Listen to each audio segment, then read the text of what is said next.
যুক্তরাষ্ট্র ও ইসরায়েলের বিপক্ষে দাঁড়িয়ে ইরানকে সাহায্য করতে আগে থেকেই মাঠে রয়েছে লেবানন ভিত্তিক সশস্ত্র গোষ্ঠী হিজবুল্লাহ। ইসরায়েলের হামলায় হিজবুল্লাহর ক্ষয়ক্ষতির পরিমাণ নেহাত কম নয়, তবুও মাথা নোয়াবার নয় সংগঠনটি। ৭ মার্চ এক বিবৃতিতে ইসরায়েলের কিরিয়াত সামোনা শহরের বাসিন্দাদের এলাকা ছাড়ার হুমকি দিয়েছে এই গোষ্ঠী। এতে বলা হয়, কিরিয়াত সামোনার বাসিন্দাদের জন্য সতর্কতা, দ্রুত এলাকা ছাড়তে বলা হচ্ছে।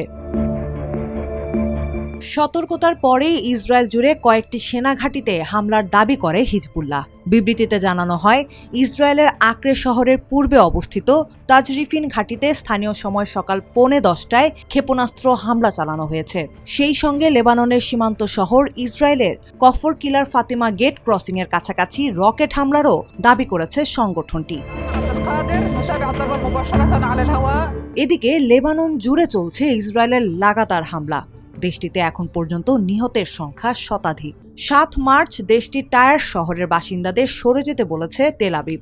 বিবৃতিতে বলা হয়, টায়ারের ৬টি ভবনে হামলা করা হবে, সেখানে হিজবুল্লাহর সেনারা অবস্থান করছে। ওই এলাকার বাসিন্দাদের সরে যেতে বলা হচ্ছে।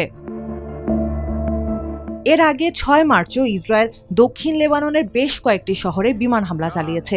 লেবাননের শ্রিফা, আইতা আল শাব, তুলিন, আসসাওয়ানা ও মাসদাল সেলেম শহরে হামলা চালায়। ভোরে পূর্ব লেবাননের দৌরিস শহরেও আরেকটি হামলা চালানো হয়।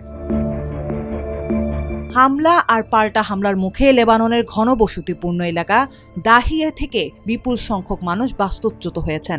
প্রায় ৫০ লাখ মানুষ ওই এলাকা ছেড়েছেন। ইসরায়েলের সেনাবাহিনী জানিয়েছে, তারা দাহিয়েতে ২৬ দফা হামলা চালায়। হিজবুল্লাহর ব্যবহৃত বিভিন্ন অবকাঠামোতে আঘাত এনেছে। এর মধ্যে আছে গ্রুপের নির্বাহী পরিষদের সদর দপ্তর ও একটি গুদাম।